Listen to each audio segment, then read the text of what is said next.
Еще 43 спортсмена приняли участие в региональном чемпионате по боксу. Они боролись не только за золото, но и за право представлять нашу республику на соревнованиях Северо-Западного федерального округа. Ну а там вполне возможно пробиться и на Россию. Евгений Ершов побывал на боях.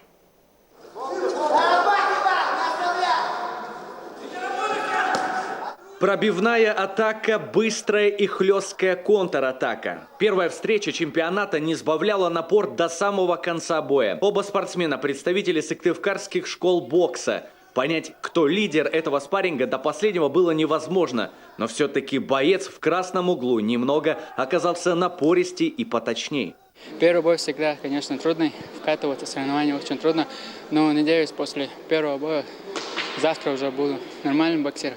Да, сегодня было тяжело, потому что сказали, что сразу сегодня боксирую, потом боксирую. Там произошло это вот тяжелый бой получился. Отличную подготовку на чемпионате показали воркутинцы. Пушечные удары и просто непробиваемая защита. Тактика из Заполярья узнаваема со стороны. Стопроцентный первый номер.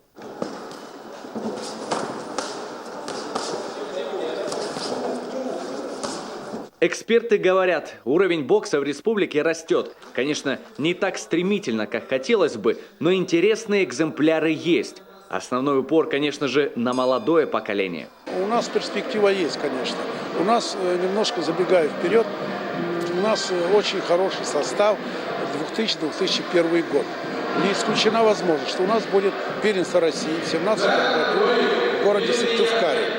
Будем принимать их. Я думаю, вроде для этого есть. И мы ждем, в общем-то, уже дали вроде добро Федерация бокса России. Тем временем на ринге республиканского чемпионата появились врачи. Сильное рассечение не позволило спортсмену продолжить бой. Кстати, соперник, что отправил бойца в технический нокаут, еще один воркутинец. По итогам трехдневного турнира в общекомандном зачете золото взяли сыктывкарцы. Вторые ухтинцы, бронза досталась Усинску. Ну а кто поедет защищать честь республики на северо-запад, пока неизвестно. Федерация решит только после сборов в октябре. Евгений Ершов, Антон Ворожищев, телеканал Юрган, Сыктывкар.